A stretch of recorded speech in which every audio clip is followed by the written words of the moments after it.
don't let people in because they are not part of the team. They are like assistants, but we are going to let them in a minute, please. Si alguno es co-host, que no deje entrar a la gente porque los vamos a dejar entrar cuando demos inicio a la sesión. Ahora estamos solo parte del equipo organizador. So again, please, if you are co-host, don't let people in. Just let them wait in the waiting room, and we are going to start in a minute.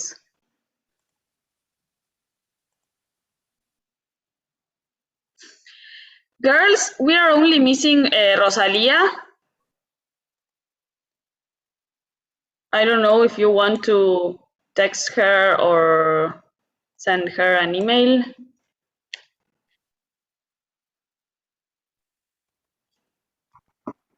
Lu, ¿le mandas vos o le mando yo? ¿Le mandas vos? Ahora le mando.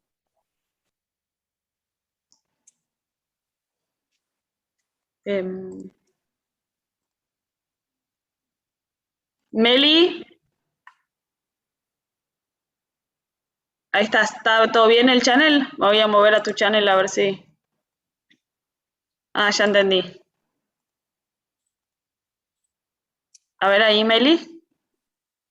Yay. Sí, buenísimo. Gracias, Mel. Okay, we have everyone in the room.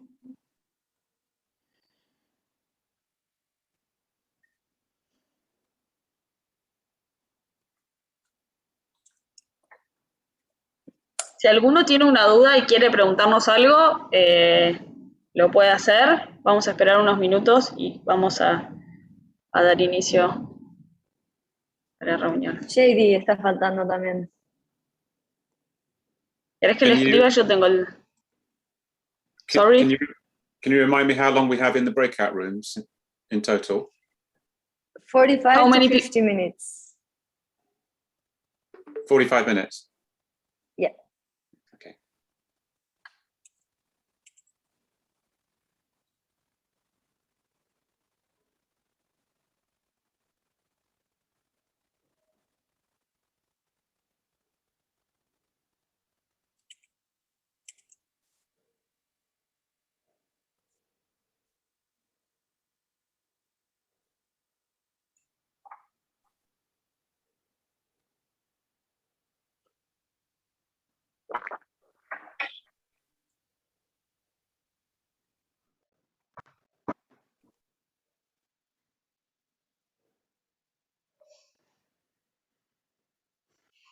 I'm going to send a message to the waiting room, okay?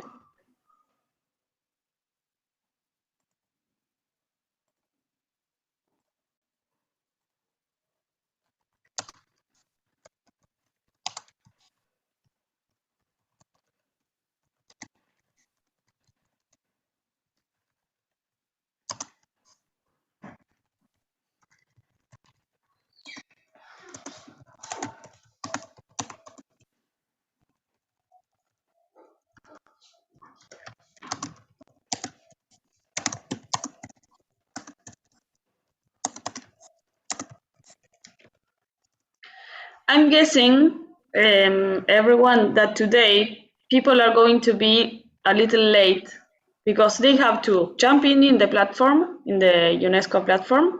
Then they have to choose our meeting and they have to see it like in the platform and then come in. So I'm guessing that's a little bit new for them, okay?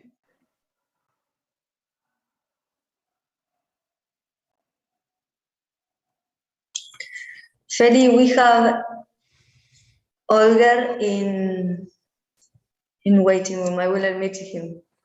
Okay.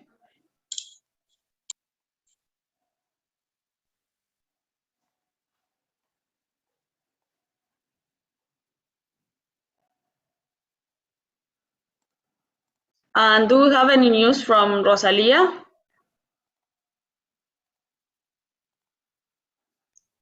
No, ya le envié, pero todavía no me contesta.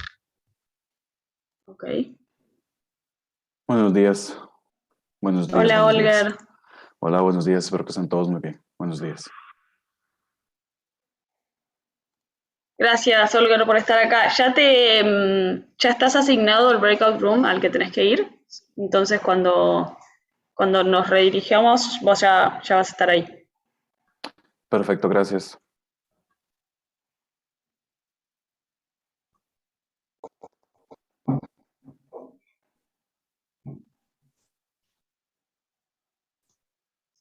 Magda le escribí a JD.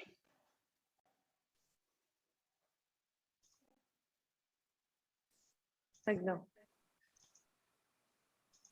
Veo gente caso de en el salón. No sé si esos van a escucharlo de manera remota, ¿no?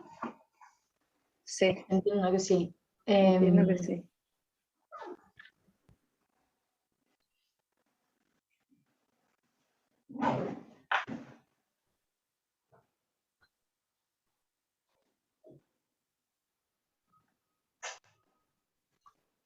Sí, ahí no sé cómo sería el tema de las salas, ¿no? No, ahí yo ya a ellos, toda la parte técnica está en la sala de inglés. Entonces lo que ellos van a hacer es transmitir la sala en inglés en esa Ok.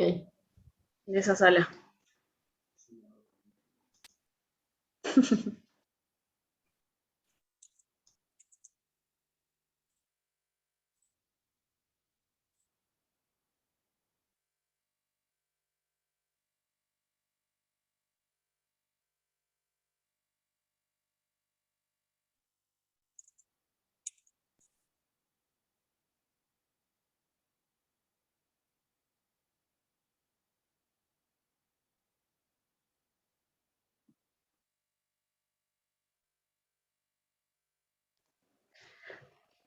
Thanks everyone for waiting there. We are waiting for Rosalia to come in because she is another speaker, and we are waiting also people to join the meeting because they are like, I think, coming into the platform and they have to look the meeting.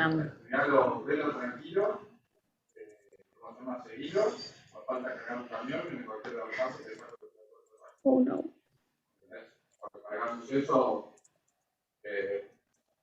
No. ¿Qué pasa, Feli?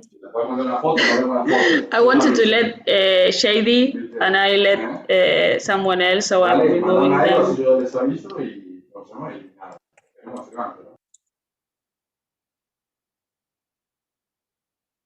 There, Dolo, I'm going to make you co-host, but we are so many people here that... Dolo, there you are, thank you. And my colleague Swarna, where are you? There. Great, thank you, Feli. Hi, Dolo. We are a lot of people Hi. here. Great. Hi, everyone.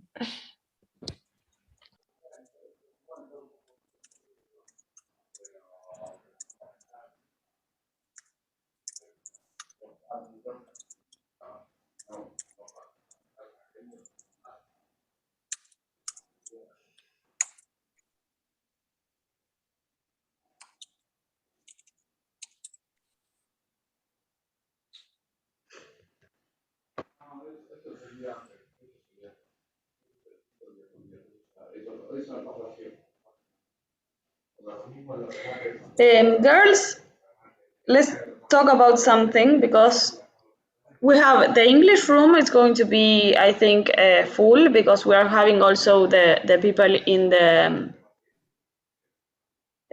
the forum there in presence, but maybe the two Spanish rooms, they are going to be with little people, or I don't know if people is going to come in a few minutes, but we are going to still make the two of them and we record them. Perfect. Okay, okay. Okay. Yeah.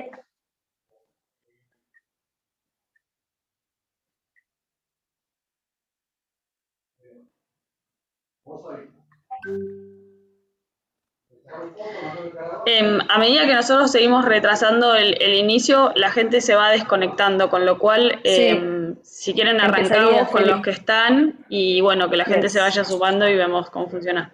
¿Ok? Yes. Dale. Okay. Sí. We are ready to start. We are going to open the Zoom. We expect that people jump in the call in the few minutes that we have. So thanks everyone for being here and enjoy this meeting. On me dit que la vie ne valent pas grand-chose, elle passe en un instant comme fanent les roses. On me dit que le temps qui glisse est un salaud, que de nos chagrins il s'en fait des manteaux. Pourtant quelqu'un m'a dit que tu m'aimes encore. C'est quelqu'un qui m'a dit que tu m'aimes encore. Serait-ce possible alors?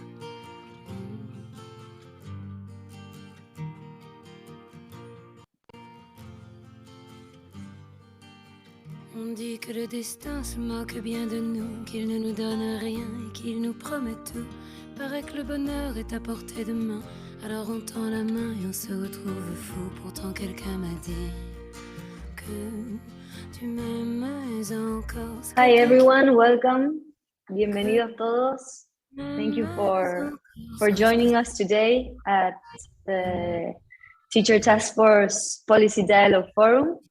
We are really honored to have this space and this session to share a bit what we've been working throughout the year. And well, we have really interesting guests, so I hope you will enjoy it as much as we do. We have Bahasian and Spanish translation, so you have to click on the interpretation button on the toolbar below and you select your language. Gracias a todos por estar acá. Tenemos interpretación simultánea, así que para el que quiera escuchar este encuentro en español, les pedimos que por favor seleccionen el botón de interpretación en la barra de herramientas de Zoom y elijan el idioma en que deseen escuchar esta reunión. On me dit que nos vies ne valent pas grand-chose, elles passent en un instant comme fanent les roses. On me dit que le temps qui glisse est un salaud, que de nos tristesses il s'en fait des manteaux. Pourtant quelqu'un m'a dit. Well, we will begin if you see that fit, Ernie. Well, hello everyone. Welcome once Recording again in progress. to this meeting.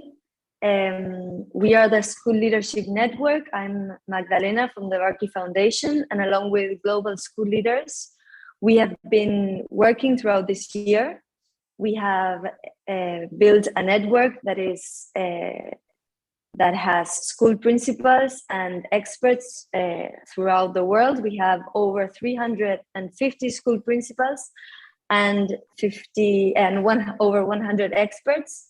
And we've been working throughout this year in 11 sessions.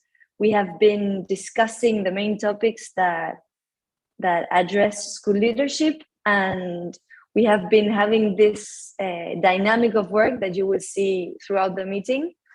In this special occasion, we wanted to make an effort and to stand out this idea of getting closer together policymakers, academic researchers, and school principals. That's why we called this meeting From the Cabinet Office to the Classroom, and from the classroom to the Cabinet Office. And we have great speakers today with us, so I hope you will enjoy it.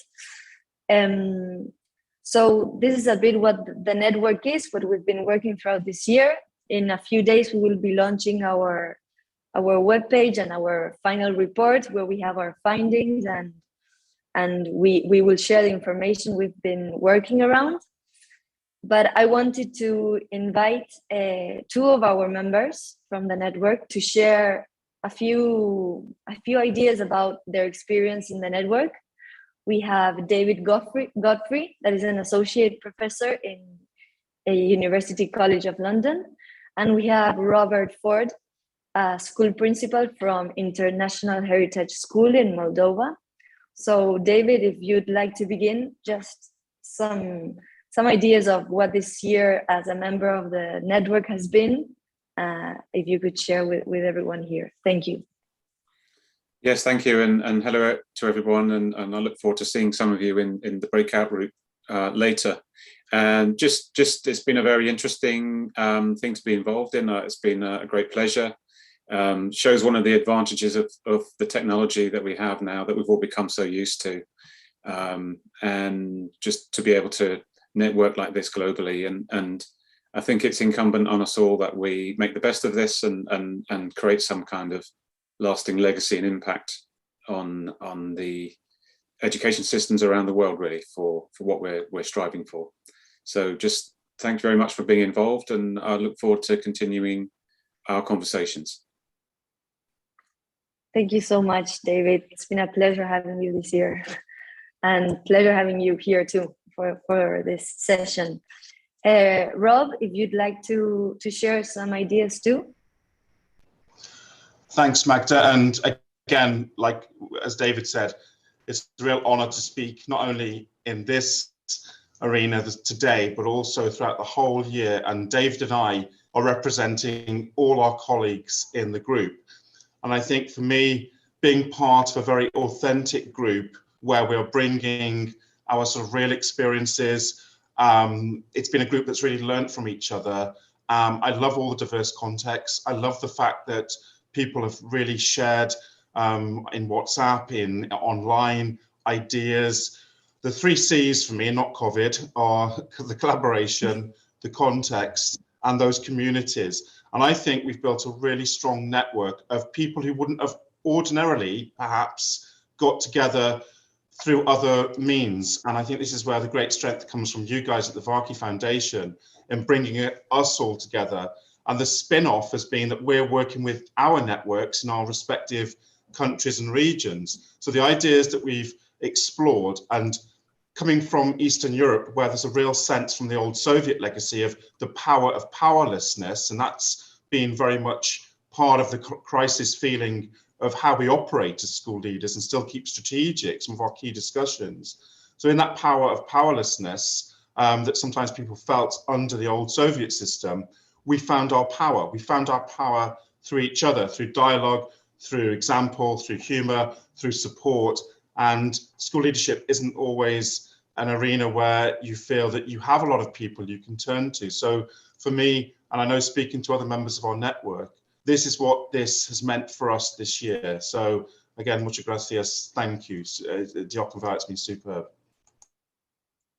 Thank you so much, Rob.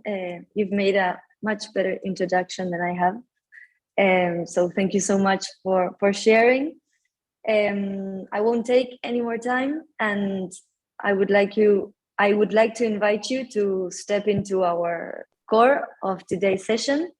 We will have 2 breakout rooms.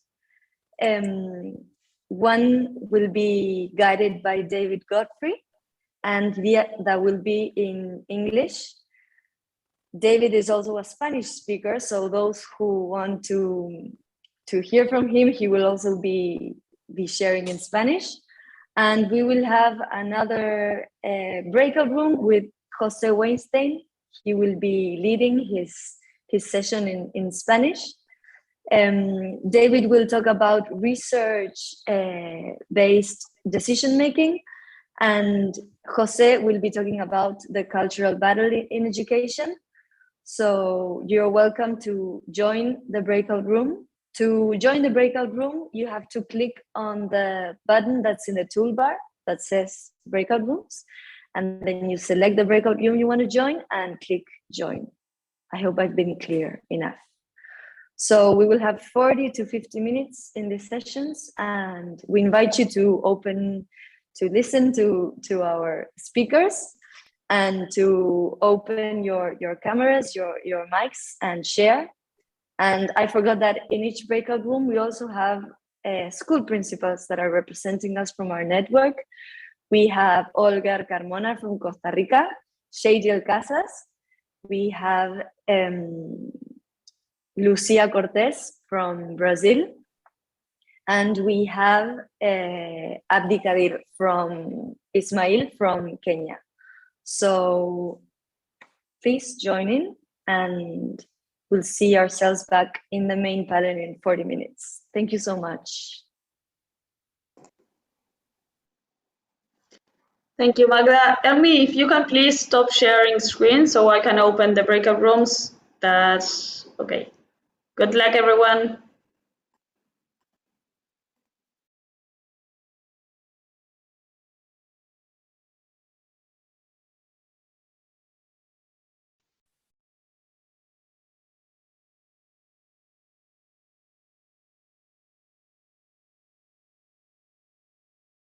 Recording in progress.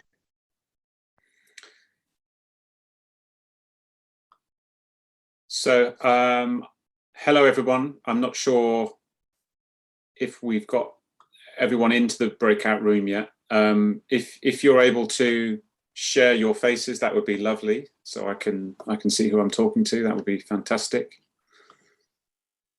And hello to Shady. We have never met, but Magdalena has explained that you're here as a principal, and hopefully you've been sent the outline and a couple of questions that we can focus on and to get your invaluable input from the perspective of a principal. Is that okay, Shady? Thank you, David. It's my pleasure to be a part of this insightful meeting. I'm the Innovation Director and Academic Director of Al-Ittihad National Private School in Al Ain, Abu Dhabi. And discussing such a critical aspect of education, I believe that this is going to be very productive and insightful. Great. So thank you and welcome to everyone. Just to say that the title of this breakout room, I've modified it slightly, although Magdalena stuck with, I think, research-based or decision-making or something like that. But anyway, the title is Research-Informed Leadership, just to clarify that. I think it has a slightly different nuance to it, and I think it's important that we frame it in that way. I'm going to make this interactive quite near the beginning, so I will be welcoming some input from people who are present. If it might be useful if you mute if you're not speaking, and that'd be great. So I'm just going to share my screen with you.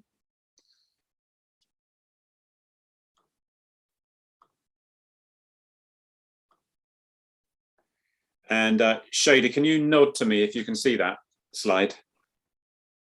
That's great. So, as I said, the topic will be research-informed leadership. I'm David Godfrey. I'm an associate professor at UCL Centre for Educational Leadership. Really happy to talk about this topic, which is an area of great interest to me and a real passion, really, going back many years, actually as a practitioner too, and as someone who worked in a leadership position in an educational setting. And more lately in terms of scholarship and research into the area. I want to really cover two things, and the first thing will be the interactive part. And the first one is why engage in evidence-informed practice at all?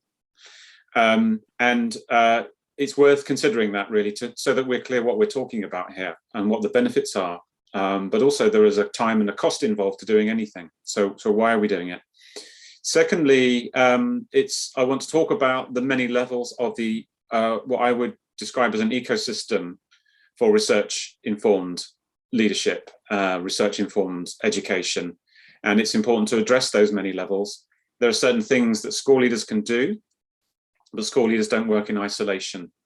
We're very much in a connected ecosystem, and those will determine the extent to which certain things are afforded or to which there are barriers to these kinds of practices. So that's the plan for today.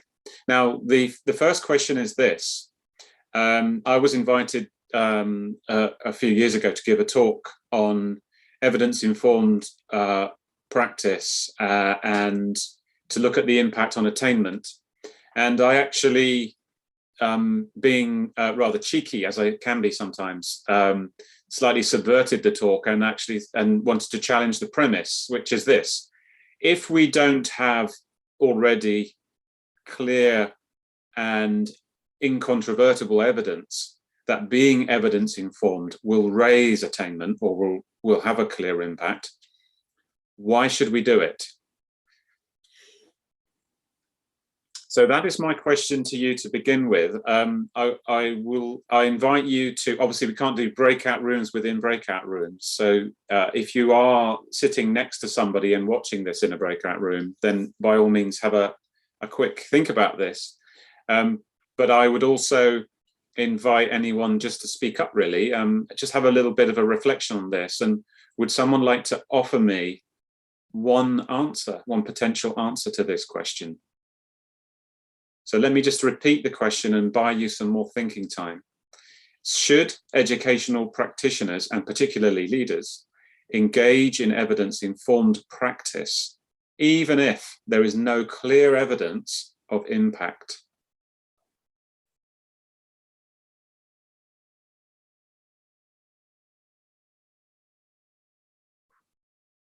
So I can't, someone will have to just, I think, speak up because I can't see hands up or anything when I'm sharing the screen. I don't know if Shady, if you're able to. Yeah, I do have a hand up, but I can't see a name.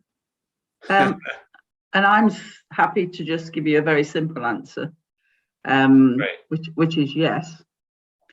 And simply because the problem with the impact is that it isn't necessarily a nice, neat and tidy thing. What we are trying to gather evidence of is highly complex. So the impact story, which has been rumbling along for many, many years, is not a very straightforward one to address, because a lot of the policymakers, for example, or all sorts of people these days, want to see some sort of causal link demonstrated between something that's happening in leadership and something that's happening in a classroom, or more specifically with pupil attainment. But if that's what is meant by clear evidence of impact, it's not very likely to be forthcoming, certainly not in my lifetime, because we've been trying very hard to do that, or to gather evidence that does actually meet the requirements of leaders or answer some of the questions that people want to be answered. It's not that straightforward. Yeah. So it's that classic phrase comes to mind, which is for every simple question, no, it's the other way around. For every complex issue, there's a simple answer, and it's wrong. That's the one I like, that expresses it well for me. Yeah, thank you for that, Linda. That's a really interesting point. Sorry, I did see another hand up, but because I'm not seeing your names underneath, I can't introduce you. So please, as Linda did, if you just would like to chip in, and hopefully we won't speak over each other. Oh, I do see a name, Abdi Kadir. Thank you very much, David. This is a tricky question to answer. I'll have gone for both yes and no, but I think it's important for us to look at why evidence. And for me, I think evidence is just one of the factors. If we're looking at what the educational practitioners are doing and what the leaders are doing, evidence can be one of the factors. And we cannot just peg on looking at or engaging in evidence-informed practice only, because evidence itself cannot be taken as a gospel truth and remain unchallenged. There might be contexts within which they work. Maybe the way the research was done was in a narrow way, or it didn't cover everything, and it cannot be contextualized in a different area, or it cannot be replicated. So for me, yes and no, but I tend to go more for the no. Thank you, David. Thank you. Yes, a really interesting point. It raises questions about what we think about in terms of evidence, whether it's a one unified voice, whether it's a rather more complex thing, and the extent to which practitioners need to have, I think, a certain amount of research literacy so they can engage with some element of criticality with that evidence. Absolutely. Again, I can see another hand up, but not a name. So if you do have your hand up, perhaps you can chip in now. I can help, David. It's Abby. Oh, okay. Abby, thank you. Oh, thank you very much, David, and was it Linda? Someone who noticed my name. Thank you very much. This is a dicey question indeed. Leaders, practitioners, to me, it's a yes, a clear yes, because looking at what has happened, looking at what has been done, trying to find something that has worked or not even worked is very important for me to ground myself and set my sights towards my vision. Because even getting evidence of something that did not create impact is a great learning for me. So to think that I'm an island, I might do my things in my context, and the way I think is to negate the benefits that you get from any evidence that you might get from any kind of research. This is my view, and back to you, David. Thank you, Abby. And I think you raised the question, if we don't base decisions on evidence, on what are we basing our decisions and our practices? Presumably we're basing them on our gut feelings or traditions or maybe anecdote. So we have to put that in the round, don't we? I can see Shady has his hand up, and I can see one other person, but again, for some reason, I'm not getting a name under her. I can see it's a lady with a blue top. So if Shady, and then, excuse me, but the other person goes next. Shady. Thank you, David.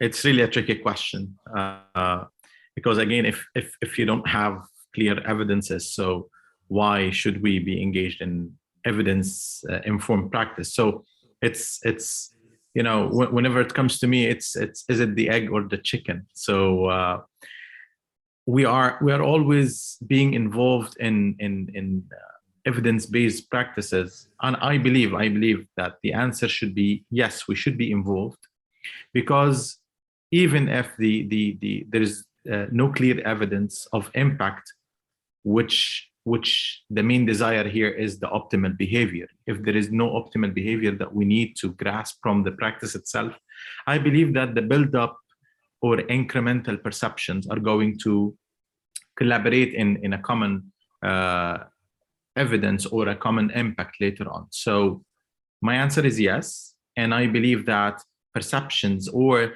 the ideas that are being built up during the effort itself, I think it's going to have a great impact or evidence of impact later on. Okay, thank you very much, Shady. The other lady, if everyone's okay, if we can just do one more, and then we'll move on, but I hope we do have time for other contributions at the end. So if you did want to ask, if someone else had their hand up, perhaps they can leave it to the end of the session, if that's okay. So, but there was one more person I mentioned. You mentioned the lady in blue. So the lady in blue is Gerd Hannefosen. I'm in Norway. When you start speaking, your name appears underneath you. So now I can see it. Very good. So Hi. I'm in Oslo, Norway. I also happen to be the co-chair for the teacher task force, but I was not able to travel to Kigali. Right. I was thinking that I think we should engage with evidence, even though the bottom line, we don't have two lines underneath it. But it depends, of course, on the type of evidence.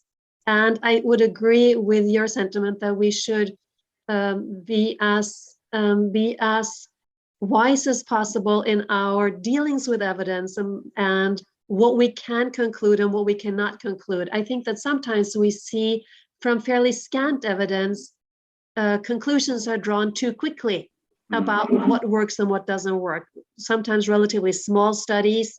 Sometimes we base it on, it has to be RCTs, and if it isn't an RCT, then we don't use the evidence because we don't dare to trust it.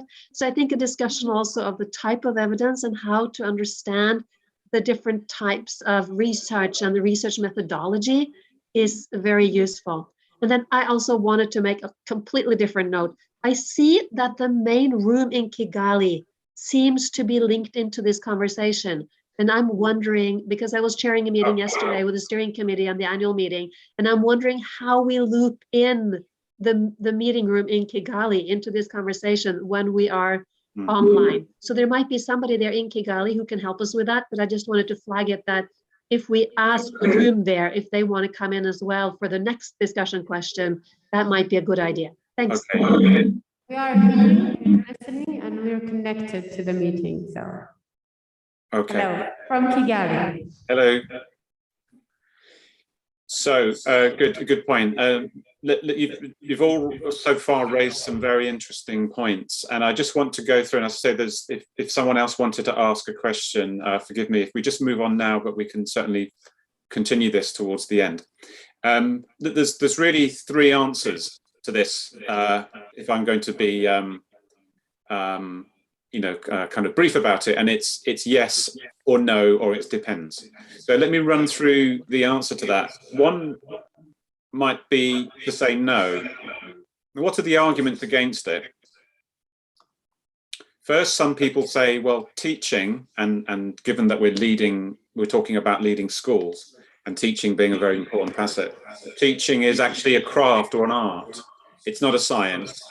And therefore, there's limited place for research evidence and ideas about what works in evaluation and so forth. Some people argue that evidence is contradictory, that one piece of evidence shows one thing, another shows a different thing, sometimes completely opposing.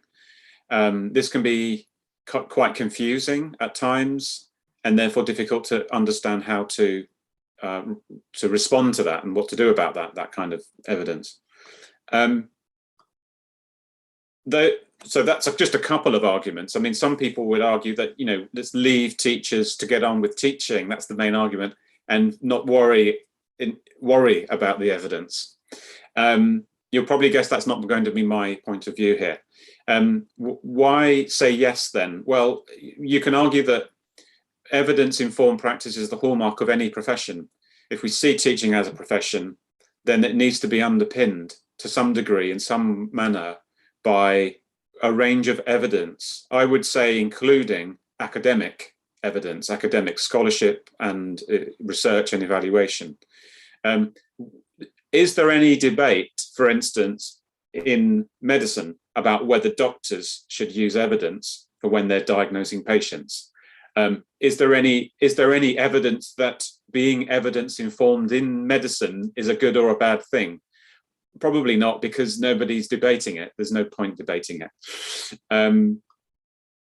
So if we don't engage with evidence in some manner, then we're probably going to be relying on anecdotes about what we think, about what others say, about tradition. Sometimes that's, it's difficult to make changes. One of the barriers can be parents, that parents have an idea about what a school should be like, should be doing. And that may conflict with perhaps what some of the evidence seems to be pointing out about what might be more effective or more useful. And the other point here is, I think Linda made this point at the beginning, depends what we mean by impact, doesn't it? Quite a lot of the time, researchers, when they're saying impact, it tends to be shorthand for academic attainment in some kind of standardized manner. And it often defaults to measuring literacy and mathematics because they tend to be the easiest standardized measures to attain. So you sometimes get rather I think, unfortunate research, which looks at, for example, I remember a study which looked at the effects of encouraging musical extracurricular activity on students' mathematic attainment. And I thought, and it showed that research was not effective. Well, no, not in increasing their mathematics attainment, no. So why would it? So interesting how the measurement can drive our understanding of quality to rather strange degree sometimes. But there's no reason why we can't measure impact in a number of much more nuanced ways, including things like student well-being, abilities for students to understand and become reflective learners, resilient, metacognition, all kinds of things that could be very, very useful indicators. Calls for a more nuanced way of measuring things. It also depends. Someone already made this point. I'm very thankful for that. Depends on what evidence we're saying. Evidence comes from different sources and can be effective in answering different types of questions.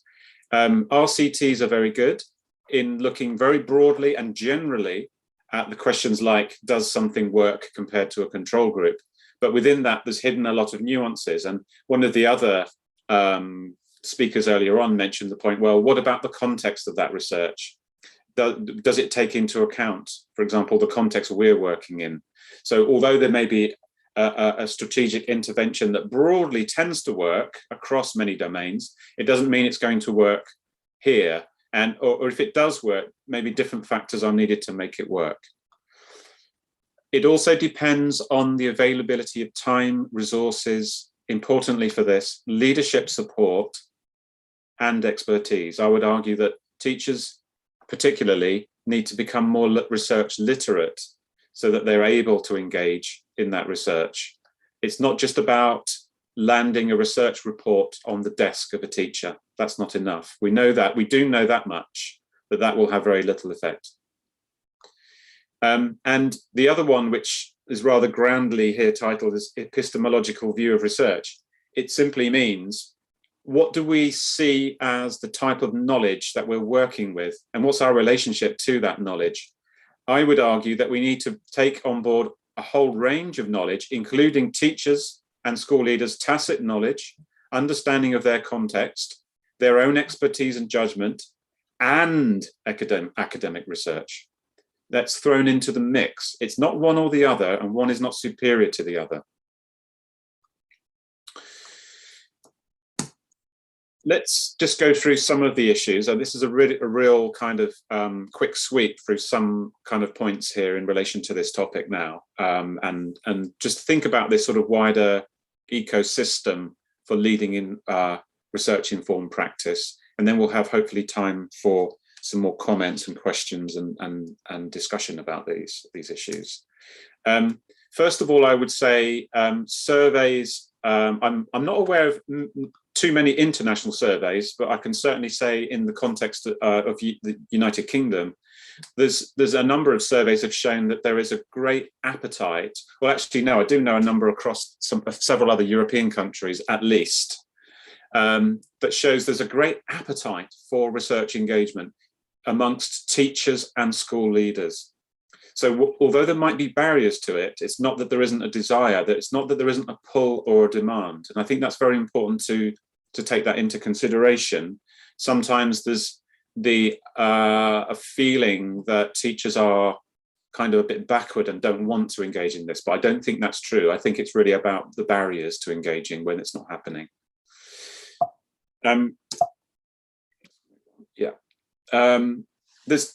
There's two types of leadership we can think about as well if we're trying to lead this type of practice, formal and informal. I think there's a few strands here. By the way, the last slide has a number of references to back up a number of these points. I've removed them from the slide so they're not so busy, but we know some key things about formally leading research-informed practice. We know that having a learner-centered approach to leadership is very important. When we think about impact, what is the impact of what we're doing, right down to the level of the learner, and in fine kind of detail, really, analysing that at school level, classroom level, individual level of each child. I'm very much a proponent of the idea of research engaged schools. This looks at the idea as at an organisation and system level. And I've talked about this in some of my previous publications. And I think when you see a school as a learning organisation where the adults are learning as much as the children, I think that's very important. Then we can think of a school as being research engaged in that it promotes research amongst its staff, it's outward looking and works with other organizations. It's encouraging staff at all levels to read, access, and make sense of already published knowledge in this area, and then basing decisions on it. And often it's not connected up in a sensible way. So for instance, I know from cases where I've studied schools where a number of teachers have conducted master's level research as part of their own professional development, and they've carried out a project, and often it's in the context of their own school, but then the school leader pays no attention to that.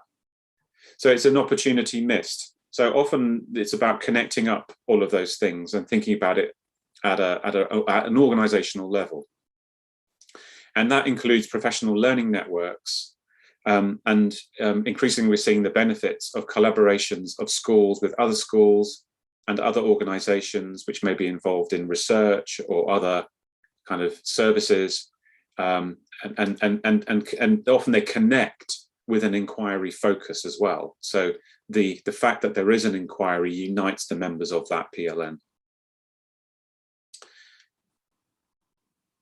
Informally, it's also important to see how we can think of research as a process, and to see it not always about the hierarchy of an organization or a school. One example of that is the use of what are sometimes called improvement champions or research champions. So I'm working on an evaluation of a very large school improvement program in England at the moment called the Schools Partnership Program. One of the things they do that's very interesting here is they get people at middle leadership level in primary schools, and they encourage them to read research on an area where they know the group of schools they're working at are interested in.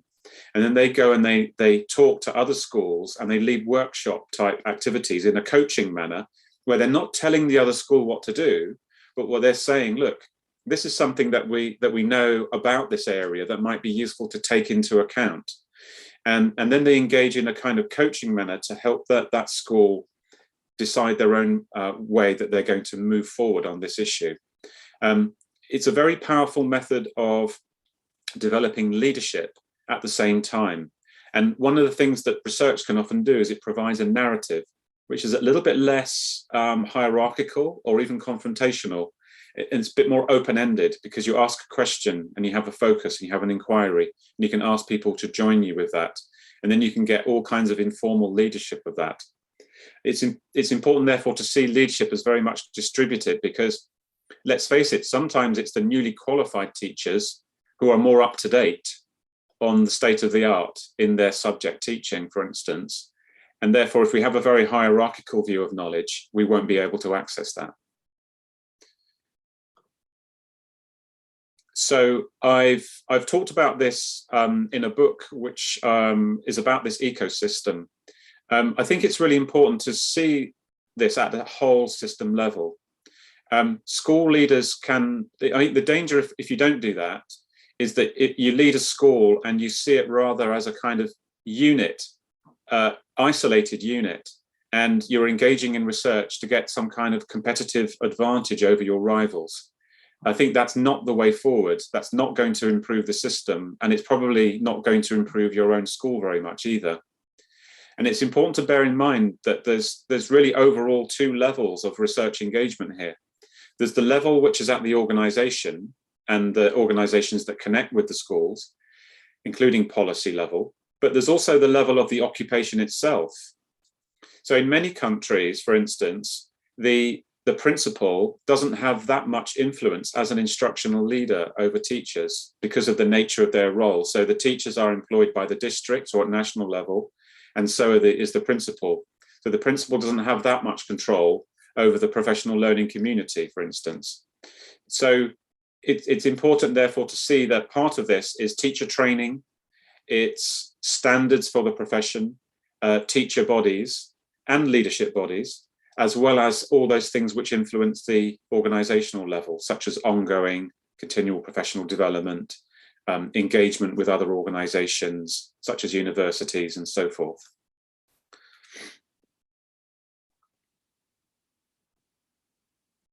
There are a number of I mean, another thing that I think increasingly school leaders need to be aware of is so what we know from the research is this, that just giving teachers access to published academic research outputs in that passive way does not lead to anything. One or two might read it, one or two might reflect on that. At best, you get a little bit of fragmented improvement in one or two teachers' classrooms if they're very dogged and resilient and they really try their best to make it work. Otherwise, what we've seen from the research so far is that there needs to be a much more active engagement in translation from research into changes in practice. And it is a process of translation, because it's a process of understanding the research at a critical level as an explicit body of knowledge, and then translating that into action. That's the thing the teacher can do, because they're the expert on the action part of it, but also refining and getting support and mentoring and adaptation and evaluation of those methods. That requires an infrastructure of support from leadership, including middle leadership, and maybe other teachers, and maybe even other organizations.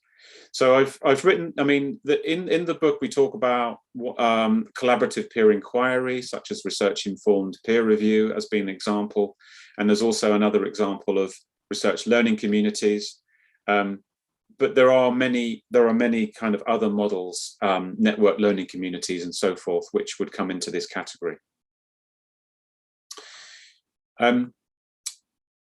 Schools need to, as I said before, schools, I think, need to be increasingly outward looking and not isolated units, connecting up to other organizations, to other schools, and also teachers connecting to other teachers, school leaders connecting to other school leaders. Joining research networks is increasingly important. Some of these are facilitated, of course, by online modes of connection. So it's not only local networks, but it's probably good to have a combination of local support and networks, but also wider networks for specific purposes. In some countries, schools are lucky enough to have some kind of infrastructure of research brokerage. For instance, there is an example in the book of one from Canada. In England, there's quite a lot of examples of collaborative networks like Schools Partnership Programme and so forth. But it's at the moment fragmented. Looking out for opportunities is a good one. I mean, there's even examples of knowledge mobilization, for example, that are open source, like the Education Endowment Foundation's toolkit for teaching and learning, which can be accessed by people from all around the world for free. So I think increasingly open source access to material is becoming liberating and helpful. The last slide here is about barriers. So we know that, as I said before, there is appetite for further research engagement. Why doesn't it happen more often then? We know that there are a number of systematic barriers to research engagement. I mentioned one before, which was the disconnect between school leaders and instructional leadership tasks, so that school leaders in some countries are often quite bureaucratic roles, and teachers are therefore a separate body of workers that get on with their own thing separately. There's also some research which has looked into when all of these big RCTs are carried out around the world, which type of schools are involved in them. And there is underrepresentation, it's been shown, of smaller rural schools. And these really need to be included more often in research, because they're often the ones that are disconnected and left out. The biggest barrier of all is time. Teachers, particularly with teachers, but also for school leaders. Time to engage in and with research and evidence, and time to collaborate with others, to discuss it, to use it, to make changes. But also the capability, the ability of teachers and school leaders to understand research, to make sense of it, so to access it, to use it and translate it. And also there is a lack of leadership at every level to enable support, to provide an infrastructure for this, to not have a plan for developing this or changing the culture. And cultures of practice are important here. My own view of this is we need to break down these cultures with a lot of more cross-boundary working, try to use the same language about practice between research and practice. One of the hallmarks of a profession is it has a language of practice. Does teaching have that? Arguably not, and arguably it's a victim to all kinds of popular books and fads and policy changes by governments, but it really ought to have a research-based technical professional language. So perhaps that's another area that needs developing. So if you can get involved in some of these inquiry projects, one of the things, great benefits of them is you start developing that kind of language. And I think that's really, really helpful because that can share and distribute that knowledge more effectively. So I'm going to leave that there, but I will invite people now. I don't know how much time we have left, but I'm going to invite people to add comments, further questions. We might want to think about these barriers now, but also how to break them down. But I also welcome, really any kind of interjection now from you all, including just questions. I'm going to stop sharing my screen as well. Oh, those are some references there as well. And I believe these slides are going to be shared with you, so don't try and jot them all down. So there's 2 slides of references too. So just trying to work out how I stop sharing.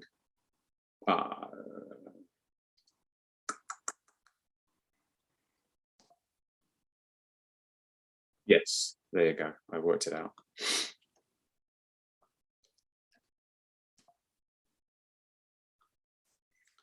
So, right, so I can see Linda has a hand up, I think. Yes, but do check if anybody else has. I mean, this is something that I value very highly, and I've worked in this area for a very long time. So I apologise for taking up time, but I would just say one thing.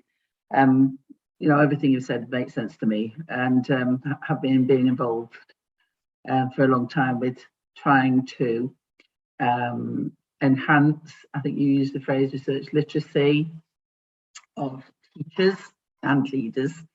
And one of the things that I think could be recognised more by leadership to break down some of the barriers is the capability that teachers have in terms of research skills that they have as teachers. So what we refer to as tacit knowledge, I believe, are some skills that most teachers have and have developed in their training, in some cases, of observation, interview skills, looking at data of various kinds, looking at evidence within the classroom.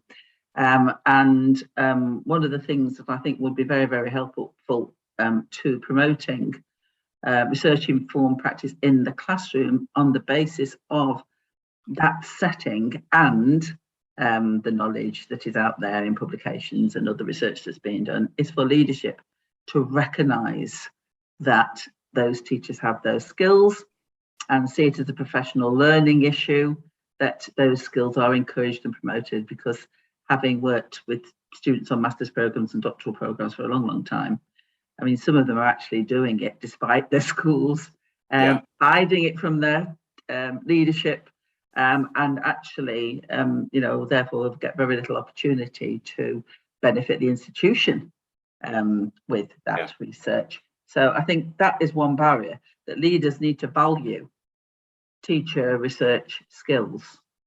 Yeah, I totally agree, Linda. One of the stories I had from one school, which was particularly research engaged, and they'd done this over a long period of time and built up this culture, was that it was first of all, it was clearly in many people's job description to be research engaged at all levels of the leadership team and the teaching team. In fact, all of the staff, because you need to include other people. I mean, actually, often it's those so-called support staff who are the most research engaged, who are coming in and supporting students with particular special needs and so forth. So it's just making it explicit in people's job descriptions.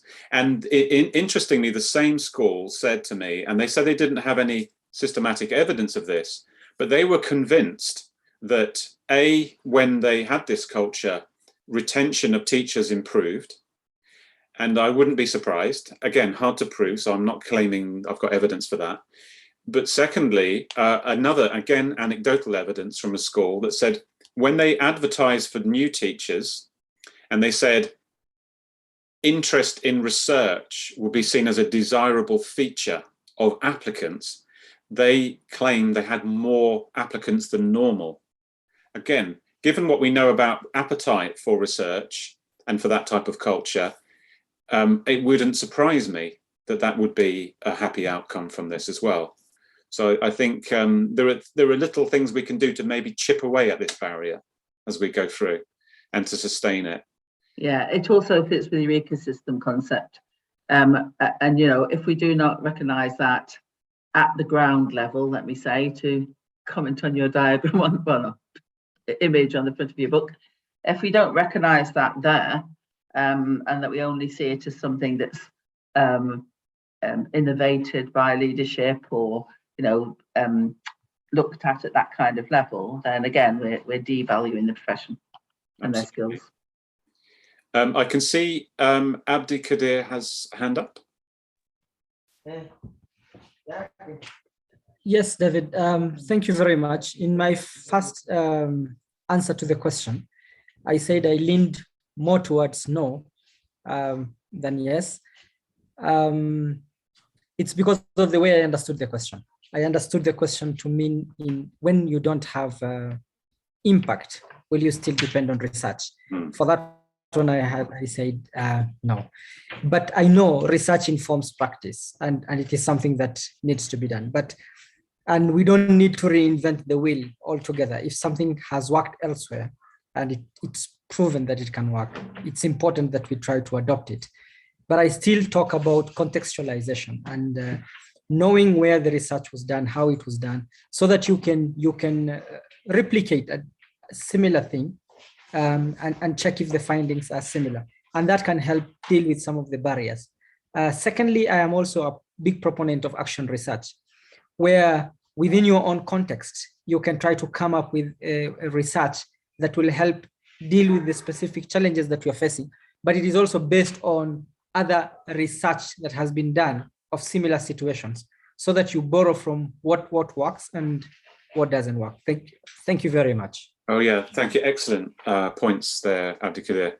There's two things there. I think one is the point about not reinventing the wheel. Quite often we start off on a new project in a school as if no one's ever done it before, or as if there is no knowledge out there about this topic, and starting from zero. And the other point about not reinventing the wheel is there are many things that schools are already doing where they're engaging in collaborative practice. I mean, for example, lesson study has become very popular in many countries, emanating originally out of Japan. But there's all kinds of types of and different types of ways. I mean, in England, peer review is very popular. There's all kinds of instructional rounds, learning walks, all kinds of things that are already going on. And all you need to do is inject more engagement with research as part of that. So in other words, when you start off these projects and meetings and collaborations, what's already known about this? And use that as a hypothesis. Okay, it may not apply to our context, but it's good to know, isn't it, what the knowledge is already out there. And I would include knowledge from other schools and other school leaders. So when we're talking about outward looking, it's not only formal academic outputs, because I know that can be sometimes even difficult to access and to find. But what do we know? So we're building on that and learning, maximizing our learning, because all of these sorts of collaborations also take a long time. So we need to have a really clear idea about what we're doing, what our values are in doing them. And then it's incumbent on school leaders to make sure these processes are enacted in a way that maximizes the potential for everyone to learn. That was what I would say. Okay, I can see, at the moment, I can see Shady has his hand up. So yeah, over to you, Shady.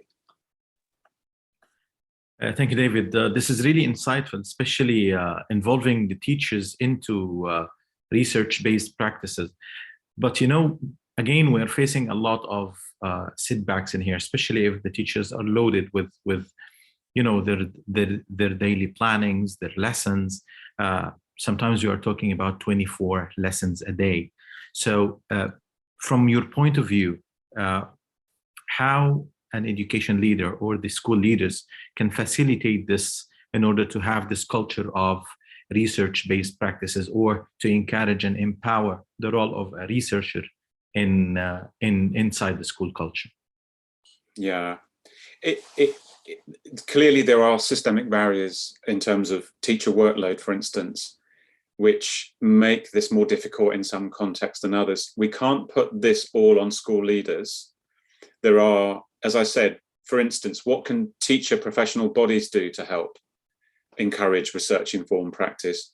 What can governments do and policymakers do to make sure there is time for teachers to collaborate, to make sure there's an infrastructure so that academic research is feeding into practice, to school leadership and so on, and to make sure that their own policies and practices are informed by research? Because often, I mean, how many, I'm sure all of us can think of examples, and I think I had a slide and maybe I skipped in the example of England, practices which are very common and about which the research is fairly clear they're not a good idea. I mean, I can give an example which is very common around the world and is unlikely to be helpful, probably negative, and that's where students repeat the year. When they fail the so-called fail the year and they repeat the year, it's got a kind of powerful logic to it, hasn't it? You have to pass each year, and if you don't, well, you have to repeat it. Of course, it makes sense. The only problem is the evidence. It's one of the clearest bits of evidence around the world that has a negative overall impact. There are very few things you can do in a school that actually regress learning. But this is one. Students can actually go backwards in their learning. Imagine that. So most innovations lead to some, initially at least, lead to small improvements that are then not sustained over time. A smaller number lead to improvements that can be sustained over time. So it's about finding what we do. And the other thing I would say is that time is an interesting issue, because time can be, of course, time is a concrete issue in terms of if teachers are in the classroom for X amount of hours, then clearly they're limited to how much time they can collaborate. However, when I asked a question in 8 secondary schools in England, 8 high schools, I said, do you have, and this went out to all the teachers, do you have time to engage in research in your school? And in one school, 80% or more of them said yes. And in another school, I think it was 15% said yes. There was no substantive difference between those schools. They're operating in the same country, very similar types of schools, similar students. They're both, state school. What was the difference? Well, it was how those opportunities were set up and framed by the school leader. So, for instance, when teaching teams met, one of the areas that they did that, they called them research and development meetings. And then people could meet across the year in these R&D meetings, and it could be senior leaders, middle leaders, teachers, even newly qualified teachers. It could be support staff. They could join that R&D meeting. But one facet of that R&D meeting is they started by looking at research. Now, if one of the teachers was doing a master's on something and they knew something about that topic, they would be invited to lead discussion about knowledge in that topic. It doesn't matter how senior or junior they are, they have the knowledge. So their knowledge is important. So it's about the sharing of the knowledge. And if you join an R&D group, you can just go and listen, you can lead it, you can do a bit of research, you can analyze the find. So there are different ways you can engage in that R&D development. Not everybody has to spend all of the hours of the day doing that. Some people can have minimal involvement in that. It's fine. They can just listen. So it depends on how people feel about that, how much they're motivated to do that, and so on. But there are a number of, that's just one example, but there are a number of ways in which things can be reframed in a more of a kind of research narrative, which therefore then when you ask teachers, they say, yeah, we do. We research and we read research, and it's part of our job. So I'm not saying it's easy, and I recognize there are concrete barriers, but I think there are some solutions to that. Thanks for that question, Shady. I think we're about to join the main room again, aren't we? So I'm sorry, but I don't think we'll be able to. I'm sorry, David, we have 5 more minutes. Oh, we do. Oh, great. Okay. So I could see, Gerd, you had your hand up. Yes, Gerd Hanna again. Thank you very much. I was just reflecting on what you said earlier about the relationship between whether or not policymakers. Recording in progress.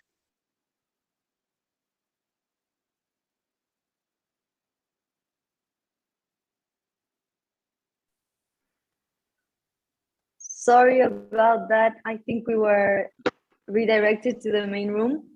I thought we had 5 more minutes, but... Magda? Hi, everyone. Yes. Sorry for that. I think that someone touched something because they have, some of them have the possibility to do it. If you want, I can redirect everyone back to the room. You close and you come back. Tell me if that's a possibility. Let's have 5 more minutes, yes.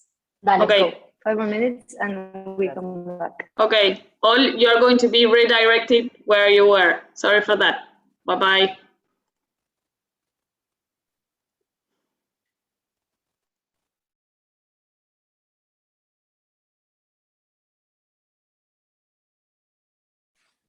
Great, welcome back, everyone.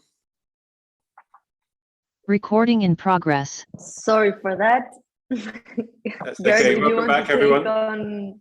So I was reflecting, David, on what you had said about decision makers being evidence-based and then schools and school leaders being evidence-based. I've mostly worked in policy, so in a Ministry of Education, other ministries now in NORAD, the Norwegian Agency for Development Cooperation. So I'm very concerned about decision makers using evidence. But in Norway, it seems to me, but I don't have any research on this, it seems to me that when the Ministry of Education became very concerned about evidence policy making, that anything going up to the minister basically had to have evidence backing it. And we had to have pros and cons. Yeah. When that happened, about at the same time, and then, of course, the ministry also set up more research institutions in Norway, more programs to research education as such, and what practices works and what doesn't work, and trying to research different pieces of it. It seems to me, although this is not evidence-based, this is just my impression, but it seems to me that there was perhaps an interlink between those two happening around at the same time. And I'm wondering if you have any reflections on that and the importance of also policy being evidence-based in order for teachers and school leadership to see that this is something that matters in the system. Oh, absolutely agree. Yeah, absolutely agree. I don't see how it can really work for policies to be implemented and imposed on schools that fly in the face of the research evidence, but then at the same time offer the contradictory message that teachers need to be more professional and more evidence-based. I can't see how that can work. The only thing I would say is that just like teachers, policymakers need to be research literate. There's no shortcut to that, because what you often find with policymakers, and I think it's particularly powerful with policymakers, is you get one or two small, a limited number of individuals from research that have a very powerful voice. And also one or two key studies are cherry picked. Sometimes they are large quant studies, RCTs, for example, and the range of evidence is ignored. So, for instance, you know, one of the most well-known kind of findings from research, which comes from John Hattie, is the synthesis, the idea that class size does not matter. He didn't say it doesn't matter. What he said was, it doesn't have a big difference on standardized academic attainment. That's all. He didn't say it doesn't matter. Of course it matters. I mean, teachers will choose to send their kids to schools where the class size is smaller, for instance. We know that there's likely to be more of a community atmosphere in schools where class sizes are smaller. And it may be that it's easier to introduce wider sort of educational objectives and outcomes in smaller class sizes. So it's important that there isn't only one type of evidence dominating and only one voice, and there's a critical engagement with that. But nevertheless, I think a start is a start, you know. I think even some evidence, if they're doing, I mean, often it's a strategic use of evidence too, I mean, both by school leaders and policymakers, where they have already made up their mind and then they find evidence to prove their point, which is probably not quite the way we should be doing it.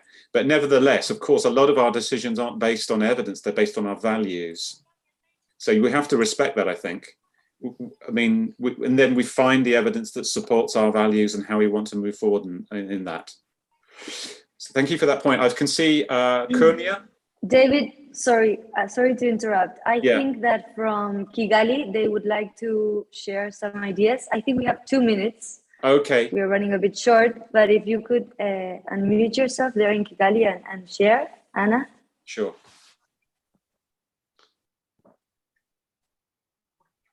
Can you hear us? Yes. Just to confirm. Okay, perfect.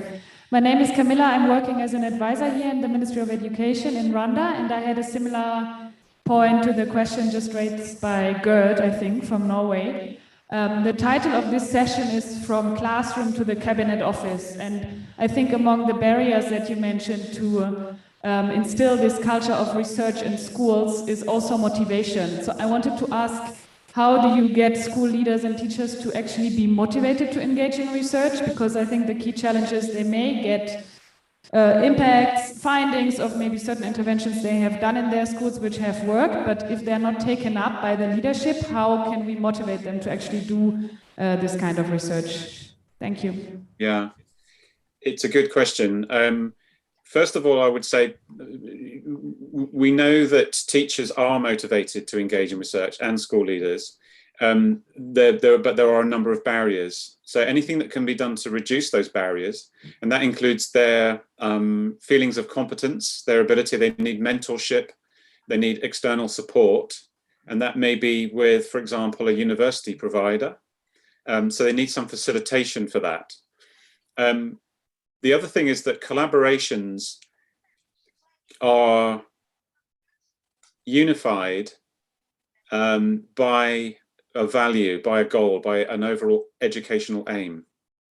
When you have a number of different stakeholders and different people from different professional groups coming together, it's really important that those aims are negotiated at the beginning and people can sign up to them.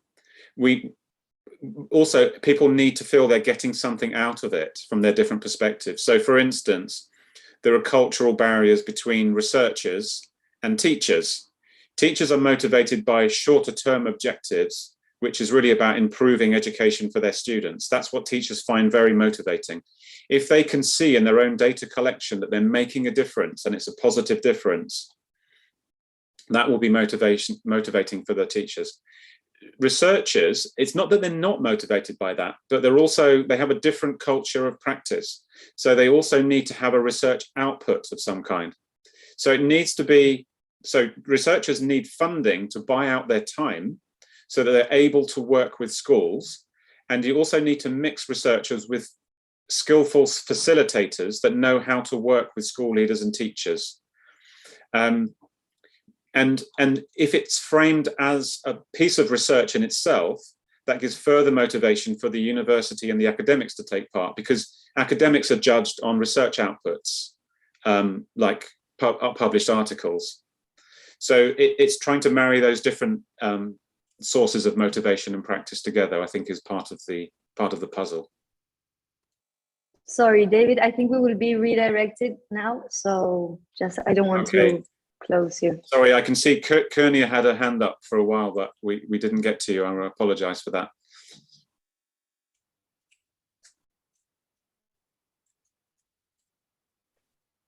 I can see there's another hand up too, but I think we're going back to the main room now. So sorry for cutting this short.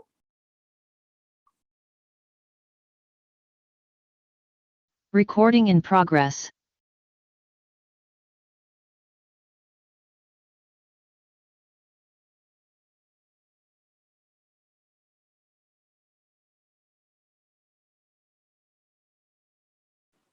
Welcome back, everyone.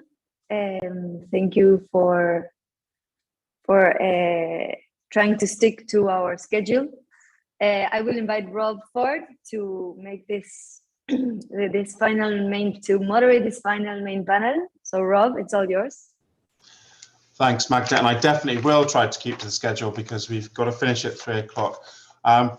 It's been a real privilege. I've been with David and the group in our breakout room, and I think what struck me in my own mind was Michael Fullan once wrote, "What's worth fighting for in principleship?" And what has been the most powerful element for us as school leaders in this group, and then this discussion, is our role in it, not just teachers, but where we sit in our leadership and where that relates. And I know David spoke at length about professional learning communities. So with the 3 questions we've got, I'm going to call on each of you, of the moderators of the discussions, to give a 3 or 4 minute summation of what was discussed and to feed back to the whole group. So if I can call upon, I think Hernan, and you looked at the cultural battle in education. If I can call upon you first and give you 3 or 4 minutes to feed back, please.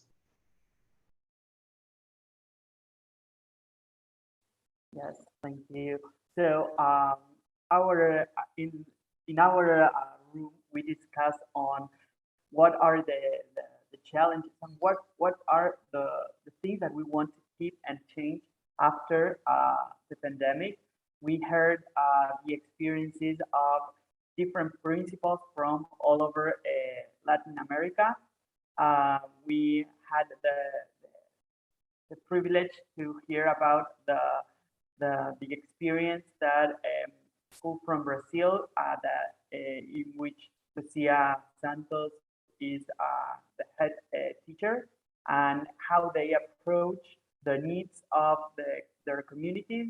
And during the discussion, we also had as a reflection how schools need to put individuals at the center of of all the activities, and go back to or try again to engage with families and give our teachers also the opportunity to rethink their practices.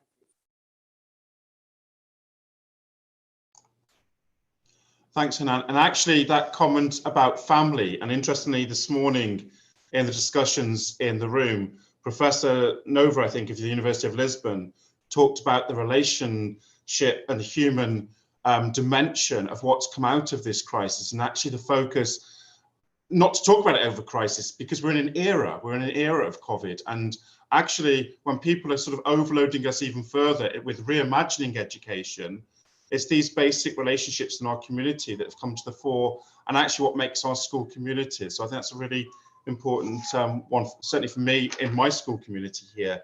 Thank you for that.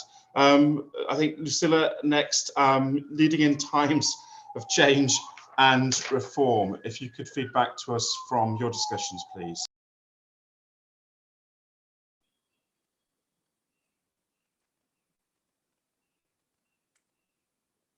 Sorry, Rob, I think that we had one speaker missing, so I think the next would be David. Right, the next and time. last. Right, well, I know of David's discussions, so I'm looking forward to the feedback on this one too. David, the floor is yours.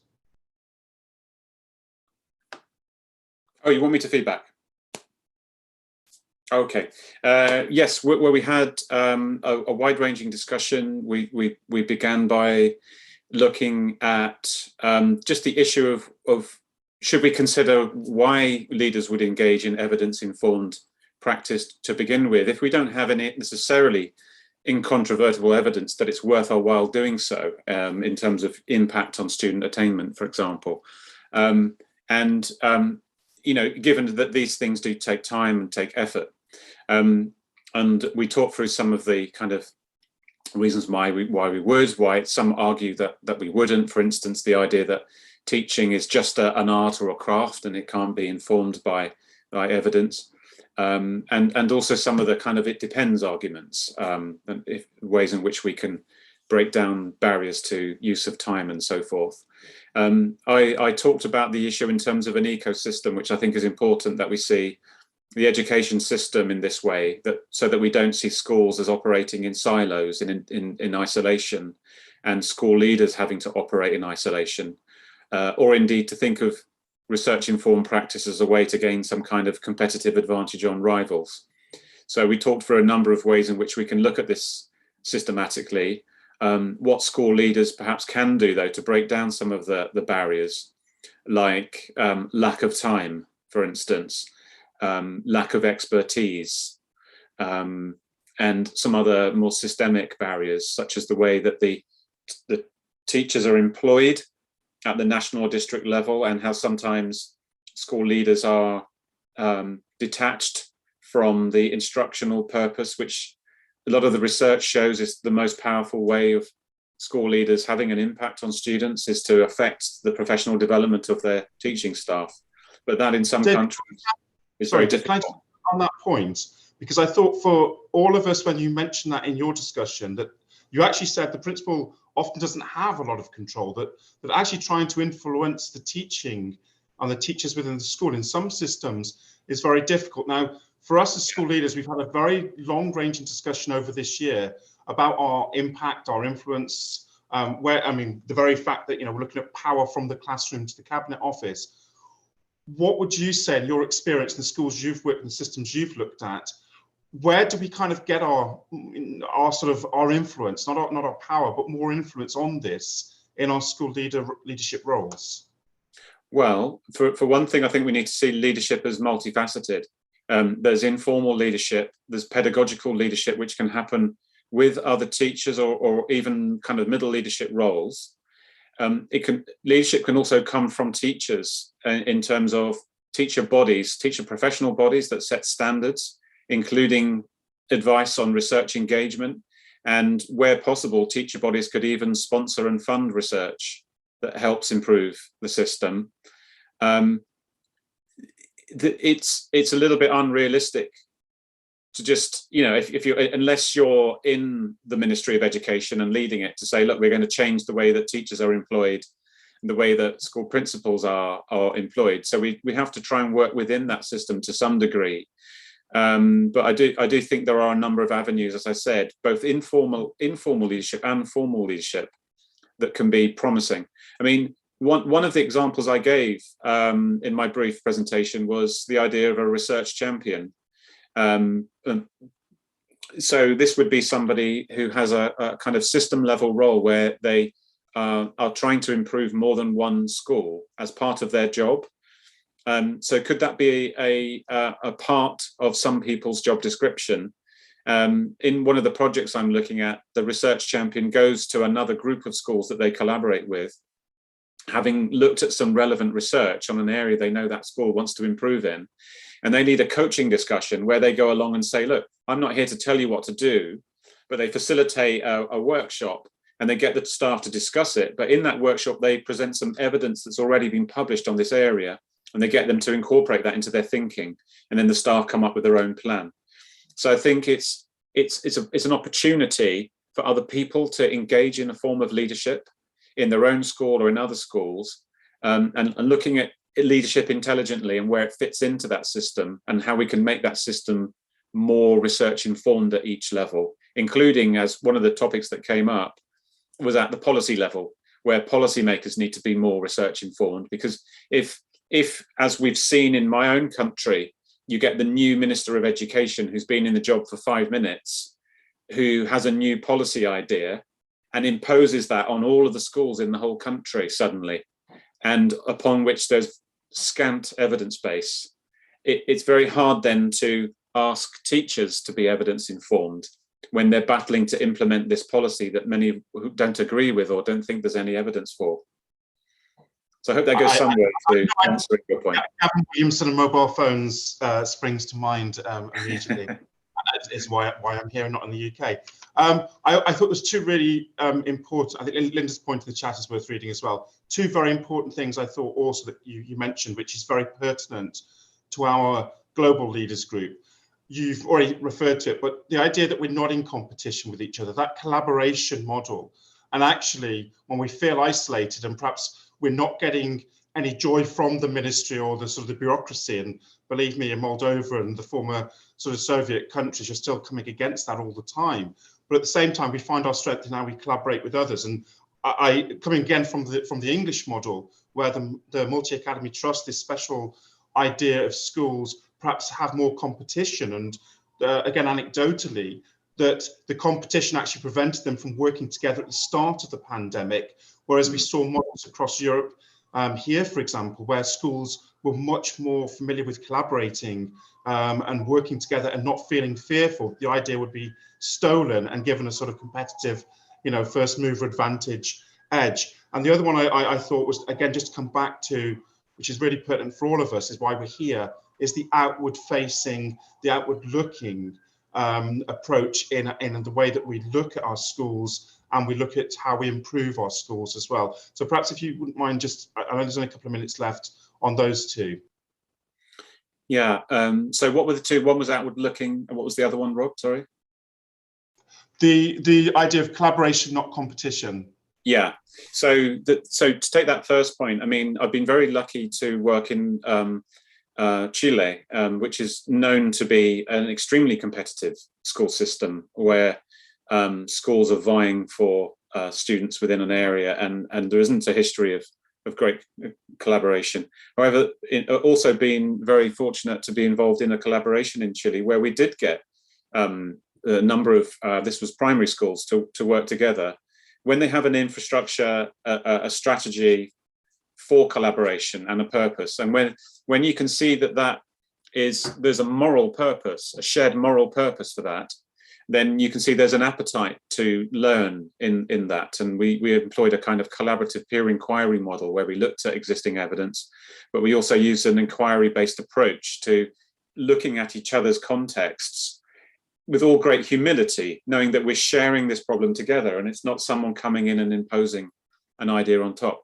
The idea of co-opetition exists in business elsewhere, that we know that even in sectors where they are highly competitive, they also find opportunities to collaborate and to cooperate, because they know that that's to their advantage too, but sometimes because there is a wider moral or ethical imperative for doing so. It also builds a kind of professional and peer level accountability. Often systems are dominated by top-down government-imposed accountability models. Where schools collaborate together, they create their own criteria for quality. They evaluate their own criteria, and they can work together. Sorry, that was the first part about collaboration. What was the second part, Rob, again? Just outward face, I'm conscious that we've got about a minute left. Sure. So I think I partly answered that, perhaps, in terms of being outward looking is about working with other schools, but it can be also about collaborating. Can you collaborate with, is there a research-based organization, a university, an academic provider, or any other organization, in fact, which can provide a structure to support and collaboration, and that can be research informed as part of that process. Brilliant, David and Hernan and everybody. Thank you. Sorry, Rob. I'm going to hand back to you now. Sorry for the interruption. Let me also invite Jose Weinstein to share his reflection about this and about all the other group has talked. Please, José, te invito a que puedas compartir también tu tu mirada sobre esto que estuvimos hablando en el grupo. Well, in our case, we have a very interesting conversation about the different innovation and says and changes that we have during the pandemic time. That is a very incredible experiences that Lucia Cristina Santos told us in terms of how the school where she is the principal changes in this time. And particularly, there are some points that are very important. One is the idea of autonomy. That it's a time where we have more autonomy to develop innovations, to change the form of work, the form of develop the different process of the school. And that was very fortunate because that Lucia said and other members of the group also contribute with their testimony, is that this possibility of autonomy was a possibility of freedom to develop new forms of work inside the school, but also with the communities. In particular, they have this possibility of innovations in terms, for example, of the work with the students to incorporate totally the well-being of students as the most important thing of our work, and also the safety of the families as a very important element to do anything in education. Also, we talk about this possibility that the family changed the role in terms to be a sort of really co-responsible of learning. And that was also a very important point of the pandemic. Also, the change in terms of the system of evaluation. Well, this is the type of testimonies that we have in the group that are very important. And my question, and I repeat the question, is that how we can preserve in the future this positive change in the culture of the school when we return to the normality. What will be our action to first identify what we want to preserve, and secondly, to try to assure that, to make strategies, because the power of the inertia is enormous. And also, we are not sure that the authorities will preserve this kind of changes transformation that we have in this time. For this reason, I think that was the most crucial discussion of the group that was very interesting.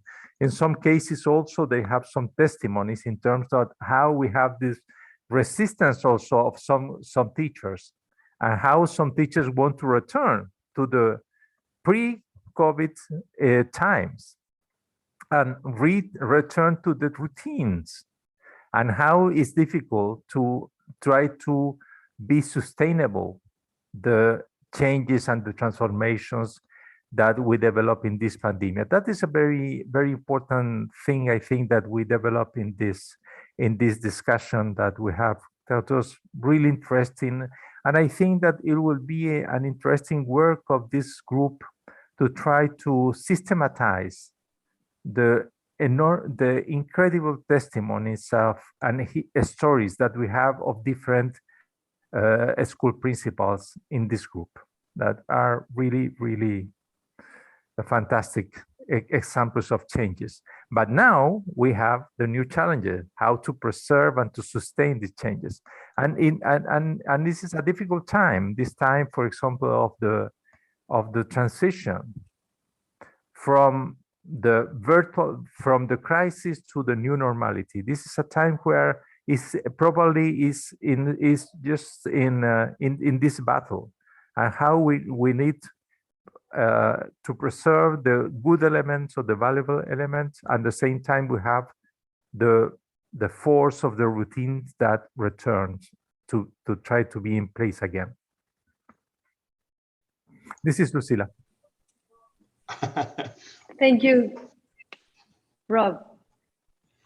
Wonderful. My apologies, and absolutely and my colleague who's written in the chat about not being able to get everybody heard and the frustrations, and we know we're always limited, and we know that this would take many hours. We've argued and debated and had this over an entire year So I'm going to pass back to Magda now to wrap up the session, and just thank you to everybody and our dear colleagues at Varkey yet again for giving us the floor, and at UNICEF and all our colleagues in Rwanda as well. Fantastic conference, and I hope it goes really well for the rest of the event. Thank you so much, Rob. Thank you, Jose, David, all our school leadership network members. I really want to close on time, so I hope we see each other this next few days. Thank you once again for joining. We will be sharing the content and we'll be seeing each other soon. Thank you so much, everyone. Goodbye, everybody. Thanks, everyone. Have a great day. Un gusto vernos de vuelta. Hasta la próxima. Adeus. Sorry. Gracias, buenos días. Just a message. The participants that have the opportunity to network in Kigali, in the coffee area, and online on the platform. So they will share the link of the chat for you to join if you want to follow discussions. Thank you very much.